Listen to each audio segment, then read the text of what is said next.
미국 국토에서 가장 먼저 해돋이 일출을 맞이할 수 있는 곳이 어디인지 혹시 아세요? 해를 맞이하는데 서쪽에 있는 LA가 먼저 맞이할까요? 동쪽에 있는 뉴욕이 먼저 맞이할까요? 해가 먼저 동쪽에서 뜨죠? 예. 동쪽 우리가 먼저 LA보다는 해를 맞이합니다. 근데 그러니까 이 동부 라인 중에서 한 곳이겠죠. 미국 전체 국토가 어마어마하게 큰데 그 많은 도시와 많은 지역 가운데서 가장 먼저 해를 먼저 맞이한다고 이렇게 스팟을 정해 놓은 곳이 가장 대서양 쪽으로 튀어나온 곳이겠죠. 위도상. 그곳이 이제 저 위쪽 메인주에 있는 아카디아 내셔널 파크에 있는 캐딜락 마운틴입니다. 그래서 캐딜락 자동차 혹시 아세요? 괜찮은 차죠? 캐딜락 자동차 이 차 이름도 우리나라는 고종 황제가 처음 이 차를 탔는데 캐딜락 자동차라고 해서 좋아한다 그래요. 모르겠는데. 근데 여하튼 그 차 이름도 거기 캐딜락 마운틴에서 유래가 되었습니다. 근데 사실 어디에서 처음 일출을 맞이하느냐? 여기는 몬타구로 막 사람들이 갑니다. 그리고 또 미국 전체 국토 안에서는 그 캐딜락 마운틴에서 일출, 해돋이를 가장 먼저 맞이한다고 많은 사람들이 그곳을 향해 갑니다. 근데 지구가 이렇게 평평하면 그게 맞는 말이겠지만 지구가 모양이 어떻죠? 지구가 동그랗죠. 둥그렇죠. 그래서 둥근데 어디가 그 처음이겠습니까? 생각해 보면 태양이 떠오르는 것이 아니고 실은 하나님께서 자전과 공전이란 질서를 부여하셔서 지구를 이렇게 튕겨서 돌게 하시고 지구를 이렇게 만져서 매일 돌게 만드시죠. 어디가 처음이라고 말하기가 쉽지 않습니다. 해는 쉬지 않습니다. 지구 곳곳에 이 어마어마한 70억 넘는 인구가 사는 이 지구 곳곳에 한순간도 빠뜨리지 않고 한 사람도 빠뜨리지 않고 참 희한하게 하나님께서는 아침을 제공합니다. 그죠? 아침을 제공하지 그 제외시켜버리는 그런 곳은 없죠. 모든 사람들에게. 제가 저기 알래스카에 한 15년 전에 가봤는데 한 11시 50분 되니까 조금 컴컴해졌다가 한 12시 15분 되니까 다시 환해집니다. 백야 현상인데 여튼 거기에도 아침이 있습니다. 해가 떴는데 해가 반갑지 않다. 정말 그 빛이 나에게는 매우 부담이다. 그런 사람에게는 또 그런 때에는 여전히 나에게는 아침이 왔지만 그거는 밤이 되겠죠. 그래서 어둠의 자리에 있을지라도 그 흑암을 밀어낸다, 흑암을 뚫고 나간다. 이거 어마어마한 힘이잖아요. 그래서 그런 여명의 신비, 이 여명의 신비를 여러분들 하는 모든 일에 받게 되고 또 깃들게 되기를 축복합니다. 그날 저는 칠흑같이 어두운 새벽에 이불을 뒤집어 쓰고 캐딜락 마운틴 정상에 앉았습니다. 앉았을 때는 아주 세상이 블랙입니다. 그 분별이 불가능합니다. 새카맣습니다. 근데 갑자기 붉은 빛 하나가 촥 하고 물감을 뿌려놓은 것처럼 번지기 시작합니다. 그리고 점점 수평선, 저 대서양 수평선 너머에서 떠오르는 태양이 조금 탁 하고 나오는 순간 하늘도 그리고 대서양의 바다도 형형색색, 빨간색도 다 빨간색이 아니라 여러 다양한 빨간색 그리고 노란색, 그것이 하늘로 이렇게 하늘을 공개하게 하죠. 푸른색까지 정말 신비로운 광경, 장엄한 광경을 목격했습니다. 그 찰나를 뭐라고 하느냐? 여명이라고 부릅니다. 저는 이 여명의 사전적인 뜻은 희미하게 날이 밝아오게 하는 빛, 그런 무렵. 또 다른 두 번째 의미는 희망의 빛, 이렇게 사전에 적혀 있습니다. 저는 여명을 참 좋아합니다. 그리고 여명을 사랑합니다. 제가 언젠가 IT에 다녀와서 IT에 잠자다가 수건 사이로 오는 여명이란 이 설교를 한 적이 있는데, 여명이 참 좋습니다. 여명은 밤과 아침의 경계이죠. 상당히 잠깐 동안의 찰나입니다. 하나님께서는 우리에게 어떤 상황에서도 여명을 주실 거야, 이런 희망과 믿음을 우리에게 제공해 주시기 때문입니다. 바다 위에 떠 있는 섬들, 이 대서양에 쫙 펼쳐져 있는 섬들이 붉은 해를 콱 하고 토해내면서 온천하는 모양을 그제서야 또렷하게 하나씩 공개해 줍니다. 그때 사진을 설교를 준비하며 또 꺼내 봤습니다. 경이었고 신비였습니다. 저는 그 사진을 보면서 오늘 우리 여러분들의 삶이 캐딜락 마운틴이 되었으면 좋겠습니다.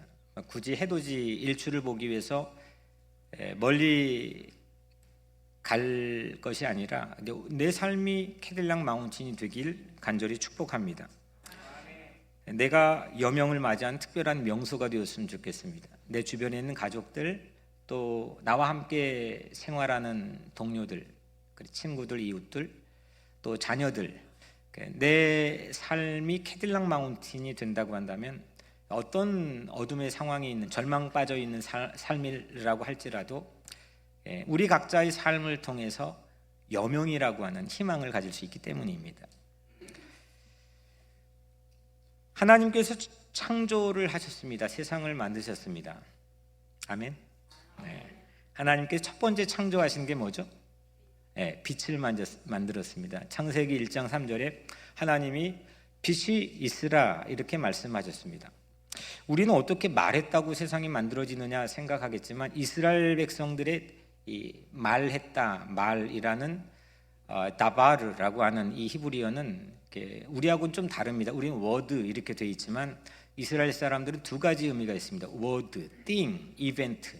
이게 뭐냐면 말을 하는 순간 우리는 그게 사건이 되기 위해서는 시간이 필요하고 그 사람이 그 말을 지킬까, 이게 크레딧이 필요합니다. 그런데 이스라엘 사람들의 사고 구조에서는 말하는 순간 사건이 됩니다. 그게 그 사람들의 어휘적인 인식 구조입니다. 그래서 창세기 1장 그들은 정말 아주 당연한 상식 같은 그런 하나님의 역사입니다. 하나님이 말씀을 했는데 빛이 생겼습니다. 빛이 있기 전의 모습도 우리에게 알려주죠. 빛이 있기 전의 모습은 어떠했죠? 땅이 혼돈했습니다. 뒤죽박죽이었죠. 그 다음에 공허했습니다. emptiness, 꽝 비어 있었습니다. 아무것도 자리를 잡지 못한 무질서였습니다. 그 다음에 흑암이 깊음 위에 있었죠. 그러니까 칠흑 같은 어둠, 모든 걸 분별할 수가 없는 그냥 까만 어둠이 세상에 가득했다. 이게 창세기가 우리에게 보여주는 세상이 창조되기 전의 풍경입니다. 근데 거기에 하나님이 빛을 투여했습니다. 빛을 만들었죠. 하나님이 그리고 빛과 어둠을 나누었습니다. 빛을 낮이라 부르고 어둠을 밤이라 불렀습니다. 그 경계가 여명입니다. 창세기 1장 5절에 저녁이 되고 아침이 되니 이는 첫째 날이니라. 그러니까 이스라엘의 날, 데이 개념이죠. 날 인식, 하루의 인식 개념은 우리하고 완전히 다릅니다. 좀 독특하죠. 우리는 하루를 시작할 때 어떤 게 비기닝이죠? 아침부터 시작을 하죠. 그리고 저녁이 되죠. 인생을 크게 펼쳐놓고 보아도 청년의 때나 젊을 때를 아침에 비유한다면 나이가 들어갈수록 황혼, 여명의 반대말은 황혼인데 황혼에 비유를 합니다. 그건 세상적인 이 시간 인식입니다. 그런데 성경에서 우리에게 말하고 있는 시간 인식은 저녁부터 시작합니다. 그래서 이스라엘의 6월절이나 안식일은 금요일 저녁부터 시작해서 토요일로 넘어갑니다. 저녁부터 시작해 아침을 향해 가는 게 그들의 인식 개념입니다. 그래서 어떤 저녁 밤 같은 상황에서도 그들은 이 아침을 향해 가는 믿음을 포기하지 않습니다. 왜냐하면 하나님께서 그런 질서를 부여해 주셨기 때문입니다. 우리 마음에서도 아침부터 시작해 점점 시들해지고 캄캄해져 가는, 저녁을 향해 가는, 한때는 잘했는데 한때는 괜찮았는데 한때는 하면서 점점 내 인생이 그러면 그때와 비교해 별 볼 일 없다는 걸 스스로 증명하며 사는 것이 아니라 부족했는데, 연약했는데, 별 볼 일 없었는데, 절망이었는데, 낙심이었는데, 캄캄했는데, 길이 안 보였는데, 불가능이었는데 길이 보이기 시작하는 여명의 시간, 아침을 향해서 가는 여러분들의 새로운 날의 인식이 있기를 주님 이름으로 축복합니다. 여명은 제가 왜 사랑하냐면 그 어둠을 뚫고 아니면 어둠을 이렇게 밀어내는 힘이라는 것은 세상에 존재하지 않습니다. 세상에 제가 많이 다녀봤는데 맨하탄만큼 이게 야경이 휘황찬란한 곳은 제가 본 적이 없습니다. 그런데 그렇게 아무리 이 네온사인 세상에 이 뛰어나는 과학기술로 불을 켜놔도 밤을 밀어내진 못합니다. 우리 한 사람의 마음속에 심리적인 어둠이 찾아와도 그거를 술을 먹고 망각하기도 하고 여러 가지를 우리가 사용해 보지만 이걸 어둠을 밀어내기는 정말 쉽지 않습니다.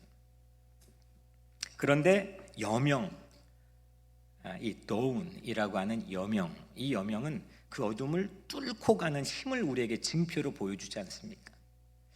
이 어둠을 순간 밀어내는, 인간 누구도 할 수 없는 이 어둠을 밀어내는 그 힘, 파워를 우리에게 증명하지 않습니까? 저는 그래서 여명을 참 좋아하고 사랑합니다. 여명을 보는 것을 즐겨합니다.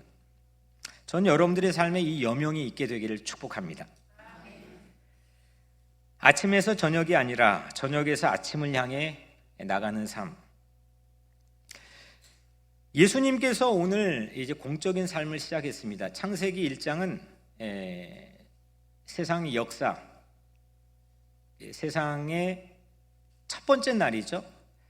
근데 마태복음 4장에 우리가 방금 읽은 이 날은 예수님의 공적 삶, 공생애라고 부르죠. 공적 생애, 이거의 첫날입니다. 마태복음 4장 13절에 나사렛을 떠나 스불론과 납달리 지경 해변에 있는 가버나움에 가서 사시니, 예수님께서 집을 이제 처음 본격적으로 나갔습니다. 예수님의 집은 나사렛에 있었는데 거기 엄마 아빠 함께 다 이렇게 살다, 형제들 살다가 처음 본격적으로 집을 나갔습니다.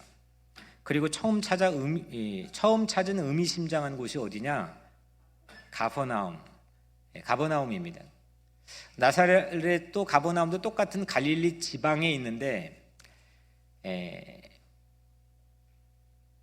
이 나사렛은 갈릴리 평야에 있고 그 다음에 가버나움은 갈릴리 호수 중앙 맨 위에 자리 잡고 있습니다.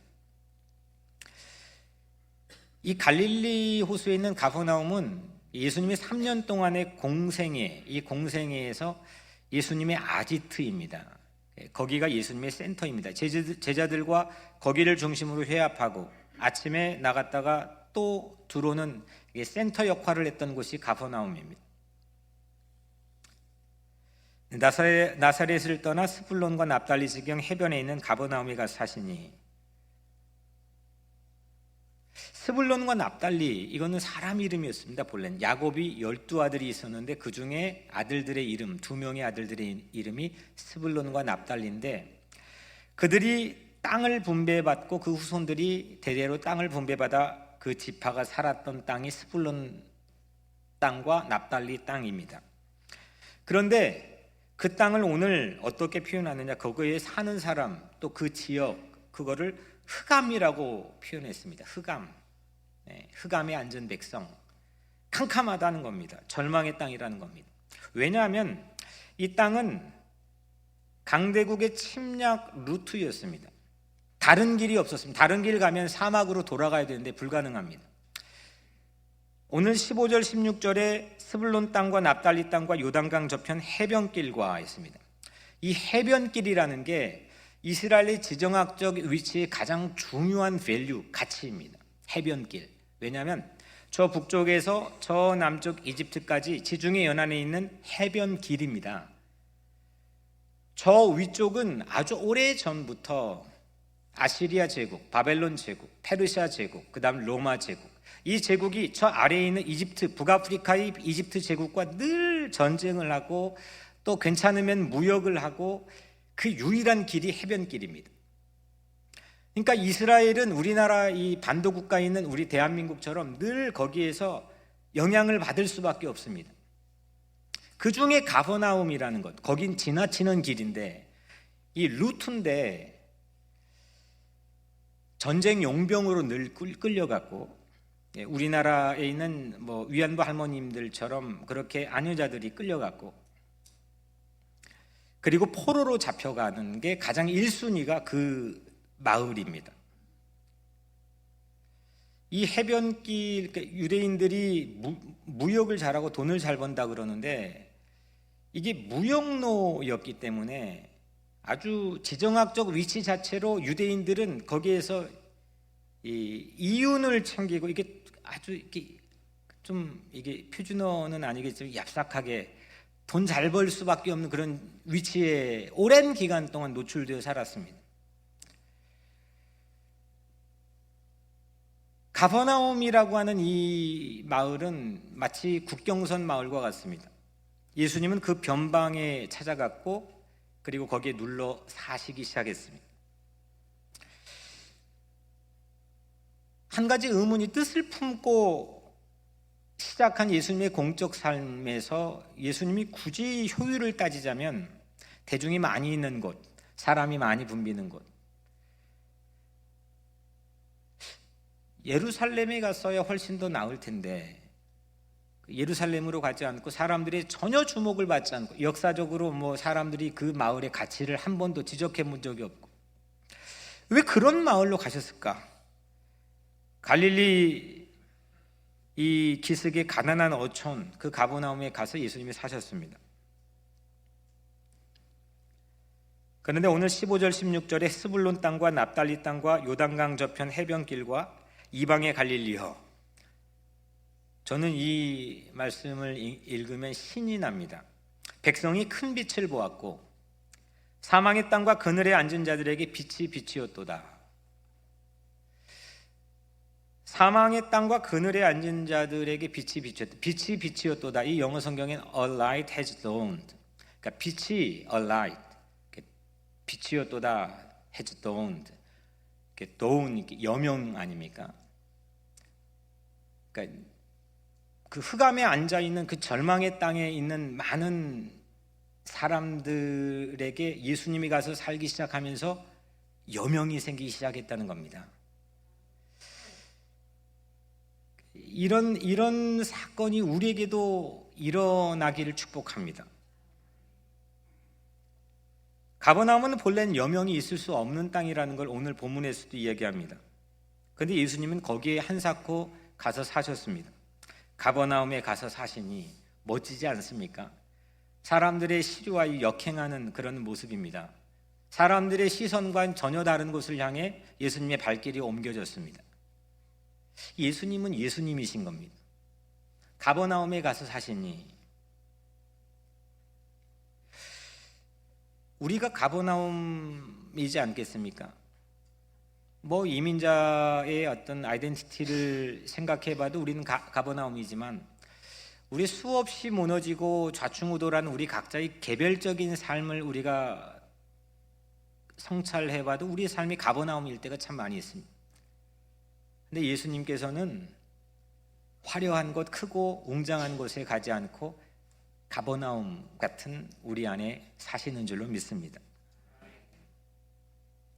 이후에 마태는 가버나움에 살게 된 예수님의 첫날, 그 예수님의 그 공적 생의 첫날을 두고두고 기억하면서 오늘 이 말씀을 마태는 기록했습니다. 흑암에 앉은 백성이 큰 빛을 보았고 사망의 땅과 그늘에 앉은 자들에게 빛이 비추었도다. 이게 예수님이 역사의 전면에 처음 등장한 첫날에 대한 풍경을 마태가 기가 막히게 끄집어내 영감을 얻어서 기록한 거죠. 새벽의 어둠을 몰아내는 여명, 동터오르는 해, 이 새벽빛만큼 강력한 은유가 또 어디 있겠습니까? 우리 각자의 인생, 우리의 공동체가 가버나움 같을지라도 예수 그리스도가 내 안에 살게 되면 이렇게 어둠을 몰아내는 새벽빛을 여러분들 모두가 보게 될 줄로 믿습니다.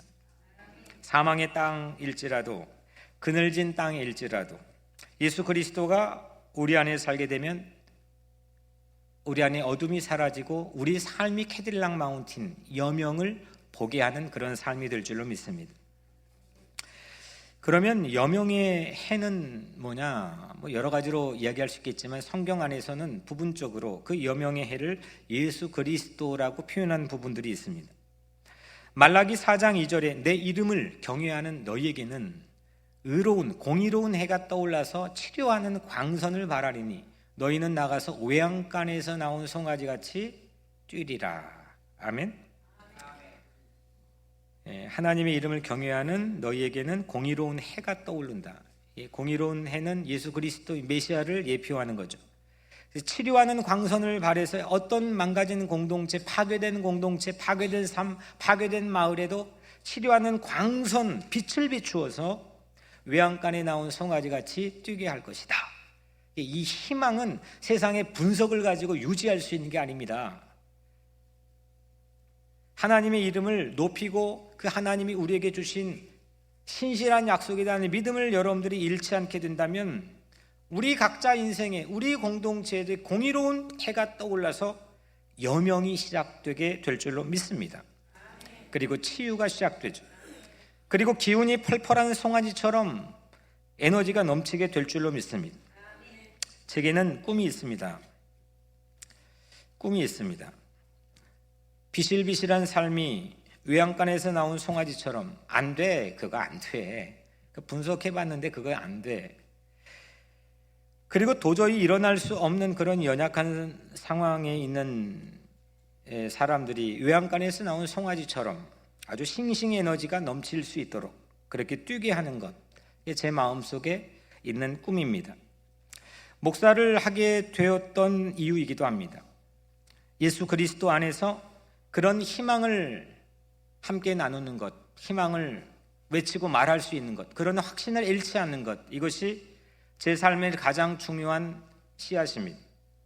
제가 봤었던 칠흑 같은 어둠, 그 캐딜락 마운틴에서 여명 직전에 보였던 칠흑 같은 어둠, 한데 그 붉은 태양이 솟아올라 대지를 밝히기 시작하는 그 황홀한 여명처럼 누군가에게 그런 희망의 순간을 만드는 꿈을 저는 가지고 있습니다. 절망을 상식처럼 살아가는 이들에게 희망의 여명의 자리에 설 수 있도록 격려하고 독려하는 그런 꿈을 가지고 있습니다.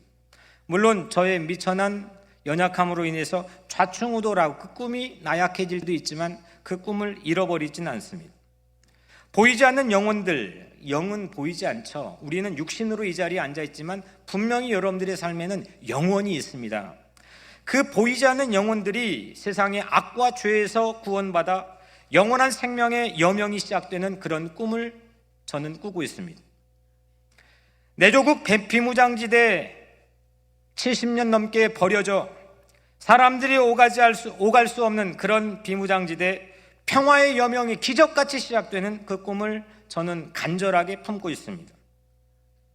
또한 교회가, 이 땅의 교회가 가버나움, 예수님이 정말 계시는 가버나움, 예수님 비어있는 공백 상태의 가버나움이 아니라 예수님이 계시는 가버나움. 그 교회 가니까 예수가 계셔, 예수 믿는 사람이 있어. 이런 교회가 세상의 혼돈공허 흑암의 세상에 여명의 빛을 밝히는 그 교회를 향한 꿈도 꾸고 있습니다. 그리고 저는 제 인생에 상당히 많은 여력을, 많은 힘을 설교에 쏟아붓습니다. 그렇게 생겼습니다. 설교가 누군가에게 여명의 빛이 되어 흑암에 앉은 백성에게 빛을 비추게 하는 그런 꿈을 저는 꾸고 있습니다. 특별히 제 마음속을 설레게 만드는 꿈 하나는 새벽 이슬 같은 주의 청년들, 다윗이 노래했던 새벽 이슬 같은 주의 청년들이 거룩한 옷을 입고 주께 나오는 그런 여명을 저는 꿈꾸고 있습니다. 우리 교회 이 뒤편의 체육관은 이 시각 영어권 청년들이 예배를 드리고 있습니다. 이들이야말로 스불론과 납달리 지경 해변에 있는 가버나움입니다. 이들은 훨씬 더 편리하고 고도로 발전된 과학기술 문명 안에 살고 있지만 이 시대에서 살아가는 저들은 우리가 기성세대가 살아가는 시대와 전혀 다른 시대입니다. 저는 어릴 적에 이 거지들이 떼를 한 5명, 6명 떼를 지어가지고 바가지를 들고 각설이 타령 아시죠? 각설이 타령을 부르면서 이게 집으로 들어와서 음식을 얻어가는 그런 모습들을 아주 많이 기억하고 있습니다. 그냥 동네에서 길 가다가 밥 먹고 가라고 하는 모습도 기억이 났습니다. 그리고 저희 사는 시골 마을에서는 어떤 데는 굴뚝이 위에 있지만 어떤 곳은 땅으로 내려져 있습니다. 나중에 이유를 물어보니까 밥을 못하는 가정을 위한 배려였습니다. 참 사랑이 많은 곳이었고 배려가 있는 곳이었습니다. 그런데 오늘날 미국의 이 초강대국 문명에 살아가는 우리의 자녀들은 그런 사랑에 대한 경험들이 매우 희미합니다. 그래서 함께 더불어서 무언가를 해나가는 힘들이 부족한 경우들이 많이 있습니다. 저는 그것이 가버나움이라고 생각합니다. 흑암에 앉은 백성이 큰 빛을 보았고 사망의 땅과 그늘에 앉은 자들에게 빛이 빛이었도다. 저는 새벽 이슬 같은 이 청년들에게 예수 그리스도의 빛이 비치는 여명이 시작되도록 돕고 싶은 꿈이 있습니다. 우리 교회 어린이들은 참 희한하게 우리 교회 아이들이 많이 있는데 집보다 교회를 참 더 좋아합니다. 교회만 오면 집에 가기 싫어해 우는 장면들을 곧잘 봅니다. 그리고 집에 가면 언제 교회 가느냐고 아주 자주 묻는다는 얘기도 종종 듣습니다. 그런 어린아이들이 종일 체육관에서 뛰어놉니다. 우리 청년들은 금요일이면 밤늦게까지 정말 그 광경을 보면 까무라치게 놀랄 겁니다. 소리 높여 기도하고 찬양하고 그들은 사랑을 배우고 사랑을 키워나갑니다. 그런데 그들이 예배드리는, 그들이 친교하는 이 체육관에 한번 가보시면 창문에 블라인드는 뜯겨져서 흉가처럼 나풀나풀거립니다. 예배드리는데 십자가 걸려있지 않고 제단이 없습니다. 저는 그것을 볼 때마다 늘 그들에게 길티 필링을 가지고 있습니다. 교회는 주의 몸입니다. 100년 전 갈보리 교회로 시작한 미국 교인 7분 남았습니다. 9시에 오늘 예배를 드렸습니다. 이분 중에는 1925년 5살 때부터 이 교회를 다니기 시작해 한 번도 교회를 떠나지 않고 이 교회 다니는 한 할머니도 계십니다. 그리고 1935년 어린 시절에 다녀 한 번도 떠나지 않고 다니는 분도 계십니다. 전 그분들을 볼 때마다 경외감을 갖습니다. 그분들에게는 이 교회가 전부 아니겠습니까? 그런데 14년 전 그분들은 우리 한인들에게 무상으로 아무 대가를 바라지 않고 이 교회 건물을 주었습니다. 도리어 3만 불 정도 예산까지 더해서 주었습니다. 인종에 상관치 않았습니다. 그분들은 전부 백인입니다. 폴란드 이주민들의 후손입니다. 다음 세대에서도 교회의 명맥을 잇게 하는 것, 그것이 유일한 그분들의 바람이고 꿈입니다. 이제 우리가 해야 되지 않겠습니까? 우리의 자녀들이 새벽 이슬 같은 주의 청년들이 그곳을 가득 채워 예배하고 뛰어놀고 기도하고 찬양하도록 이제 우리가 힘써야 되지 않겠습니까? 저는 어디서 어떻게 시작해야 될지는 모르겠습니다. 미루고 싶은 마음도 있었습니다. 하나님께서 하시도록 혼자는 할 수 없지만 마음을 합하면 할 수 있습니다. 수년 전부터 하나님께서는 비전 2020이란 이름으로 기도 제목을 우리가 함께 나누게 했습니다. 2020년도 저곳을 아름답게 꾸며 하나님의 교회에게, 하나님의 자녀들에게 선물하는 그런 꿈입니다. 오늘 말씀을 준비하면서 새로운 작전명을 주셨습니다. 여명 2020. 오늘 말씀의 제목입니다. 여명 2020. 2020년대, 물론 저 공간은 하나님의 아름다운 이 다음 세대를 향한 축복하는 공간으로 우리가 세우는 것도 중요하겠지만 이 기간에 우리 모든 삶이 여명이 되기를 바랍니다.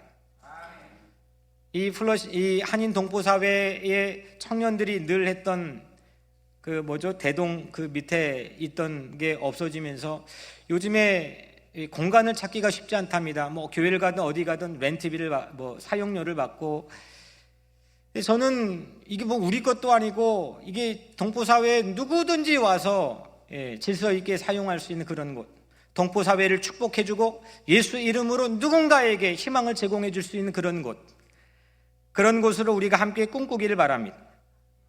이 여명 2020, 이걸 위해서 우리는 아무것도 하지 맙시다. 아무것도 하지 맙시다. 다만 먼저 하나님께 오직 기도하기를 바랍니다. 엎드려 기도합시다. 구하라, 찾으라, 두드리라. 그러면 주실 것이고 찾아낼 것이고 열릴 줄로 저는 믿게 되었습니다. 너희는 먼저 그의 나라와 그의 의를 구하라. 그리하면 이 모든 것을 너희에게 더하시리라. 이 사역을 하는 동안 우리 삶에도 예수 그리스도의 의로운 해가 떠올라 여명이 찾아오게 될 줄로 믿습니다. 전 주님께서 여명을 우리 모두에게 주실 줄로 믿습니다. 말씀을 정리해보면 여러분들 예수 부활이 찾아온 시간이 언제입니까? 여명입니다. 안식 후 첫날, 그러니까 지금 주일입니다. 안식 후 첫날 새벽에 여명, dawn. 예수 부활이 찾아온 시간 여명입니다. 모세가 홍해를 건넌 시간 여명입니다.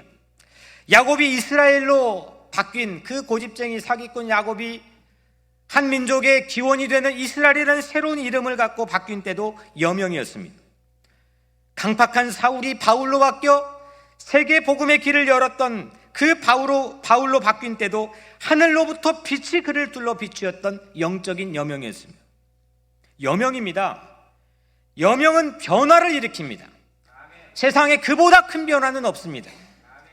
밤을, 그 어둠 흑암을 밀어내버리고 새로운 빛을, 새로운 아침을 우리에게 선사하는 그 엄청난 변화, 그 순간 그 찰나, 사람도 변화하고 인생도 변화하고 공동체도 세상도 문명도 운명도 변화시켰습니다. 여명은 변화를 일으킵니다. 홍해가 꽉 막혔던, 이제 저게 우리 무덤이야 했던 그 홍해가 구원의 길로 출구로 열렸고, 사울이 바울로, 야곱이 이스라엘로, 십자가의 죽음, 이 저주가 부활의 빈 무덤으로, 혼돈 흑암 공허가 첫째 날의 아침으로, 이렇게 여명은 모든 걸 변화시켰습니다. 예수 믿는 사람, 우리같이 예수 믿는 사람은 늘 첫째 날의 아침을 믿습니다. 첫째 날 빛이 비추었도다. 불면의 밤이 사라지고 맞이할 첫째 날의 여명의 아침을 우리는 믿습니다. 무기력의 밤, 외로움과 두려움의 밤, 순간 물러나고 빛이 있으라는 하나님의 말씀이 우리에게 들려지는 첫째 날을 잃지 맙시다. 시편 19편 5절 6절, 해는 그 신방에서 나오는 신랑과 같고 그의 길을 달리기 기뻐하는 장사 같아서 하늘 이 끝에서 나와 하늘 저 끝까지 운행하며 그의 열기에서 피할 자가 없도다. 의로운 해처럼 떠오르신 예수님은 신방에서 나오는 신랑과 같고 우리는 그리스도의 신부라는 겁니다. 이 신랑은 어느 순간에서도 달리기를 멈추지 않습니다. 동에서 서까지 늘 동일하게 그 길을 반복합니다. 그 모습을 다윗은 기뻐하는 장사 같다고 했습니다. 늘 우리 하루를 이 끝에 저 끝까지 책임지고 비춰주시는, 그것이 곧 복음입니다. 온 세상을 비추어 온도를 맞추고 생명을 키워주는 그 여명의 빛, 예수님이 있으면 어디든지 여명은 찾아옵니다. 여러분들, 배가 가라앉는 걸 우리는 두려워합니다. 배가 가라앉는 이유는 배가 물속에 있기 때문이 아닙니다. 물이 배 안에 있기 때문입니다. 우리는 세상에 있는 것이 위험한 것이 아닙니다. 세상에 아무리 많은 문제와 이슈가 있어도 그게 위험한 게 아닙니다. 그걸 항해하고 그걸 탈 수도 있습니다. 세상이 우리 안에서 우리를 압도하고 지배해버리면 우리는 절망하고 우리는 지는 것이고 우리는 수장되는 것입니다. 우리는 세상에서 삽니다. 그러나 우리들 안에는 세상이 아니라 예수가 있습니다. 문제 위에 살아서 가라앉는 게 아닙니다. 문제가 아무리 많아도 태양 같아도 우리는 그 문제 때문에 가라앉는 게 아닙니다. 내 안에 예수가 아니라 문제가 나를 압도하면 우리는 가라앉습니다. 가버나움 같은 내 안에 예수만 있으면, 은혜만 있으면, 희망만 있으면, 확신만 있으면 우리는 가라앉지 않고 인생의 항해를 성공할 줄로 믿습니다. 예수님은 가버나움에서 마지막 오늘 무엇을 했습니까? 17절, 이때부터 예수께서 비로소 전파하여 이르시되 회개하라, 천국이 가까이 왔느니라. 가버나움에서 설교했습니다. 전파하여 이르시되, 이 설교가 결국은 새벽빛 여명이었습니다. 회개하라, 돌이키라, 하나님 나라가 여명의 아침이 이 땅의 어떤 악에서도 새로운 거듭남의 첫째 날을 우리 눈앞에 가져다 줄 것이다. 사랑하는 성도 여러분, 하나님께서는 새로운 작전명 암호코드를 우리에게 주셨습니다. 여명 2020. 우리의 낡은 삶을 걷어냅시다. 우리의 낡은 낙심을 걷어냅시다. 회개하고 돌이키고 여명의 새 아침을 맞이합시다. 오늘 이 자리가 캐딜락 마운틴이 되길 바랍니다. 여러분들의 마음속에 모든 어둠을 물리치고 모든 흑암을 물리치고 여명의 해가 떠오르는 순간 이 설교가 여러분들의 여명이 되기를 축복합니다. 오늘 우리의 삶이 여명이 되어서 세상 어떤 어둠에서도 절망에서도 여러분들이 예수 그리스도의 희망이 되기를 주님의 이름으로 간절히 축복합니다. 기도하겠습니다. 은혜로우신 아버지 하나님, 감사합니다. 세상은 덜 절망하고 덜 낙심하기 위하여 끊임없이 분석합니다. 하나님, 하지만 그들 모두가 절망합니다. 빛이 보이지 않습니다. 여명을 확신하지 못합니다. 하지만 하나님, 우리에게 이 확신을 주시옵소서. 오늘 이 자리가 우리 가슴에 여명의 자리가 되게 하여 주시고, 오늘 이 교회가 캐딜락 마운틴이 영적으로 되게 하여 주시옵소서. 예수님의 이름으로 간절히 기도드리옵나이다. 아멘.